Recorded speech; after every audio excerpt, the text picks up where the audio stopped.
6 years ago, I believed I was the happiest man in the world. My wife, Emily, and I met at a university club. I confessed my feelings for her, and we started dating. We spent a lot of time together, going to hamburger joints, watching recommended movies on DVD, and going on drives. We had a great time together. After dating for a while, we moved in together. When we both got jobs and settled into our routines, I proposed and we got married. We were delighted every day as husband and wife. When Emily received phone calls at home, she would say, "Yes, this is the Miller residence," looking a little nervous. I loved watching her like that. We wanted our first wedding anniversary to be unforgettable, so we planned a trip to the beach. I took the afternoon off and stopped by a jewelry store to buy a surprise gift for Emily. As soon as I walked out of the store, the cell phone in my bag rang. "Am I speaking with Mr. Miller?" It was the police. At that instant, I felt all the blood drain from my body. Could it be that Emily was involved in some kind of incident? Such thoughts crossed my mind. The cop on the other end of the phone began to explain quietly and monotonously. A fire had broken out in a building next to the station that housed several restaurants. Emily was in the midst of a business meeting at a restaurant near the scene of the fire. The corridor was stacked with cardboard boxes, so the fire spread quickly. The flames did not reach Emily's restaurant, but it was rapidly engulfed in black smoke. The officer explained that she was rushed to the emergency room unconscious.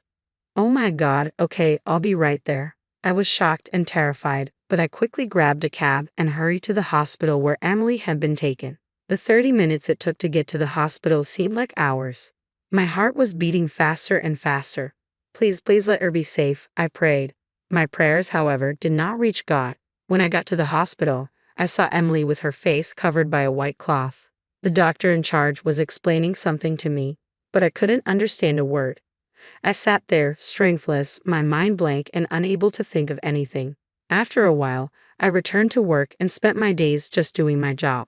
That was all I could do. I sat there, helpless, my mind blank, unable to accept the reality. Then one day, on the 5th anniversary of Emily's death, something unexpected happened.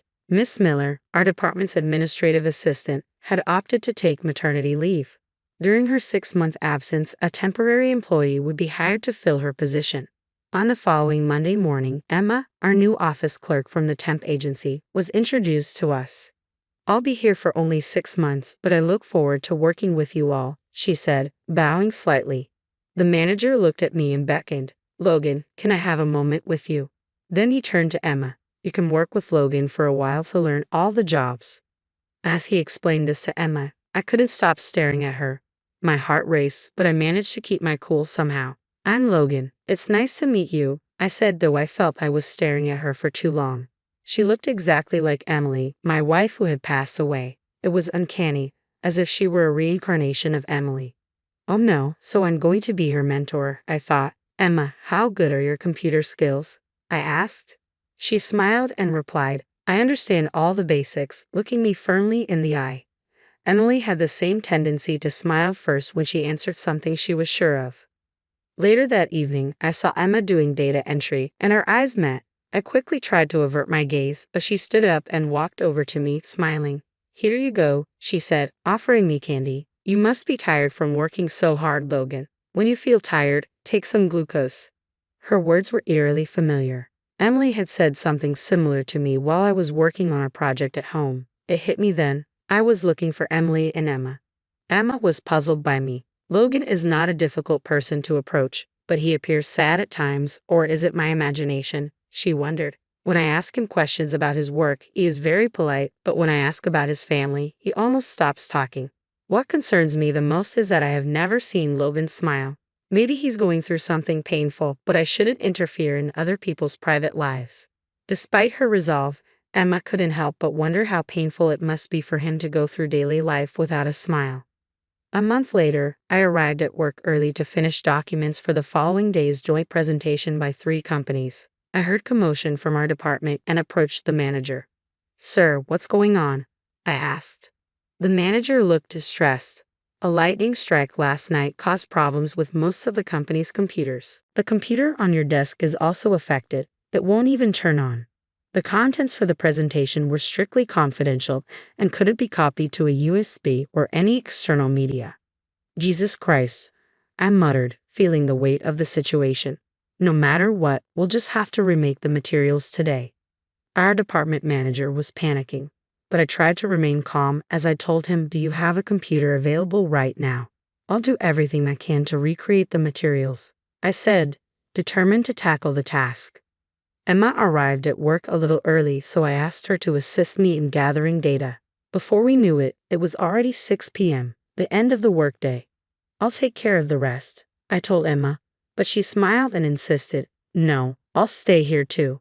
There are still some tasks I can do, right?" "Emma, I don't think I'll be able to finish this before midnight, so you should go home," I replied. "Any additional overtime work would breach your contract with the temp agency." "Oh, I see," she mumbled. "I understand. Then, if you'll excuse me." She walked out after punching the clock. An hour later, she returned. "Wait a minute, Emma. I thought you left," I said, surprised. Emma smiled at me and said, "It's faster if we do it together. This is volunteer work, so it doesn't count against my temp agency contract," and she stuck her tongue out playfully. "But first, let's eat something. They say you can't fight a battle on an empty stomach." She brought out fried rice, salad, and soup she had purchased and placed them on the desk. "I appreciate it, but you really won't be able to catch the last train. Please go home after you eat," I tried to persuade her. But she was stubborn. She never changed her mind once it was made up. I was amazed by how much she resembled Emily, even in times like this. I saw my wife in her. "Does this trans explanation need to include a graph, Logan?" she asked. "Yes, we must include a graph from a Chilean experiment on the strands of metals, but I'll check it later," I replied. I was thinking of having her work on the domestic data in the meantime. "It's okay, I'll do it. I understand Spanish," she said with a smile. Her Spanish skills were impressive. She even discovered a foreign website for metal experiments that I had missed and translated it into English as she proceeded. Finally, at 4 a.m., the document was completed. Thanks to Emma, we finished 3 hours earlier than I had expected. She made me 2 cups of coffee. "I'm glad it's done," she said, smiling. Then I decided to ask her something that had been bothering me for a long time. "Hey, Emma, this is a picture of my wife. Do you know her by any chance?" I showed her a picture of Emily that I had saved on my phone. She appeared shocked for a minute, but her face immediately became sorrowful, and she said with tears in her eyes, "I know her. I know her well. So Logan, you were Emily's husband." "Yes." "Were you close to Emily? Were you 2 friends?" "We've never met before, have we?" I asked. She started talking little by little. "Emily and I are cousins, and we grew up together. We spent every day together until I graduated from junior high school. But when my father was transferred overseas, the whole family had to go to Spain. My father was reassigned to return to the headquarters 2 years ago, and the entire family returned together. I couldn't make it to Emily's wedding or funeral." As she spoke, more tears welled up in her eyes. "After I came back to America, I wanted to at least visit her grave. I went to the address listed on the card to report our return, but she had already moved away. I'm sorry I didn't realize you went all the way there." "I'm very sorry," I said, feeling a wave of guilt. Even though she had been crying, she burst out laughing as I bowed my head. "Logan, you're exactly like Emily said you were." I wondered what Emily had said about me. Emma explained, "Every time I spoke with Emily on the phone, she always mentioned you. She told me you were the most sincere and kindest person in the world." Emma's words brought back memories, and I found myself naturally smiling. "Logan, this is the first time I've seen you smile. Thank God. I thought you were one of those people who never smiled," she said, surprised. I realized then that I hadn't smiled in the 5 years since Emily died. I must have made people around me feel uncomfortable. I felt sorry for Emma too. "Tell me more about Emily," I said, and Emma's face lit up with joy. "Sure, I will definitely be there," she replied eagerly, repeating it several times. We were probably a bit delirious from pulling an all-nighter and ended up having a long conversation. We left the office shortly after, concerned about the presentation scheduled for that day. The joint presentation by the 3 companies was a great success. Emma, with her background in Spain, demonstrated her Spanish skills by gathering and translating information from Spain and Chile into clear English. The presentation materials, which she simplified, were well received. The manager smiled from beginning to end. A few days passed and Sunday came. As promised, Emma visited my house. She stared at Emily's picture for more than 20 minutes while I brewed Emily's favorite tea, orange pekoe. She noticed it immediately.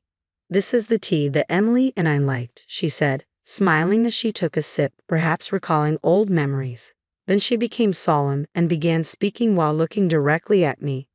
"Logan, it's been about a month since I've been with you in the office. Until the other day, when we stayed up all night to prepare the presentation materials, I had never seen you smile happily. I imagine the last 5 years have been difficult and sad. But why don't we end it now? I'm sure Emily was most concerned and heartbroken when your smile vanished." Her words hit me like a hammer. It was as if I had been awakened. I wondered what Emily would say if she saw me devoid of joy, rage, grief, or happiness. She might still be a warrior, unable to reach heaven because she was worrying about me. "I'm sorry, that was a bit arrogant of me," Emma said, lowering her head. "No, you're right. I can't keep making Emily worry forever. I'm sure you've been worried about me for this past month too. I sincerely apologize," I said. Emma smiled. "It's okay. Thank you for understanding. And thank you for letting me see Emily today." She spoke in the same honest and kind tone as Emily, showing care for others. I started to believe that maybe Emily had brought her to our company. After that, Emma often came to my house, bringing gorgeous flowers and tasty treats as gifts to place in front of Emily's picture. We started going out to movies and dinners together. Emma was a bit more strong-willed than Emily, and when she got angry, she would speak in Spanish, but I grew to enjoy it all. Today is the anniversary of Emily's death.